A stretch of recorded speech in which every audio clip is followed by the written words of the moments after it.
That's a great point. We have a team of folks that I lead. We refer to ourselves as wildcatters, carbon wildcatters. And what we do is we go out and identify targets, right? Potential subject wells.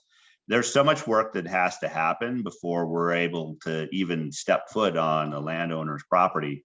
We've got to do all of our due diligence work. There's, as you can imagine, there's a ton of legal activity that needs to happen to make, get us to that point.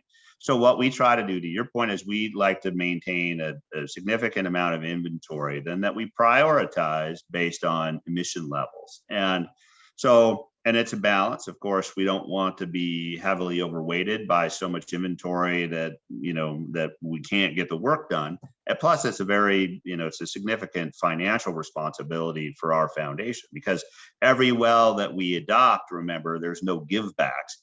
So we assume a liability for those wells. Like case in point, we just adopted another 78 wells here in Montana. So that means that we saddled up for about $2.5 million worth of financial responsibility for these wells. And we don't take that lightly. So, but what we do is we're identifying targets all the time. In fact, we just launched on our website now a page for landowners to be able to, because I get calls literally every day from folks that see our work and say, hey, I got one of these in my backyard, and so here's an opportunity now for them to take part and be a part of our network, if you would. But yeah, as soon as we get a donor or a series of donors like, Diane and her team, then we're identifying wells and starting to pair those up. And yeah, so we're excited about that. In fact, I'll be in Pennsylvania in the next couple of weeks. We've got a well that we're plugging there starting likely next week, but and then Diane's well we'll be identifying next for her. So stay tuned for that. Yeah, and we're going to have Diane on to talk about it after her well that she's adopted is capped. I think she's raised a little over $3,000 towards the 30,000. So we'll see how long that takes. Just a couple of quick questions to wrap up. You mentioned Tito's. I know they're based in Austin, where I currently live.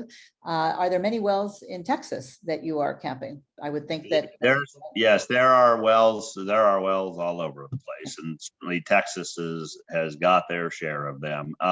We're not currently active in Texas, although we're in Louisiana and Oklahoma, and starting to look at some projects in New Mexico. It just hasn't been a good fit for us yet to be in Texas. Every state regulations are a little bit different. So the way that which they handle orphan wells, some run them more like a public works project, if you would. And so it's not that we're not planning on being in Texas. It's just that we've been so busy in these other states that we're working our way there. How about that?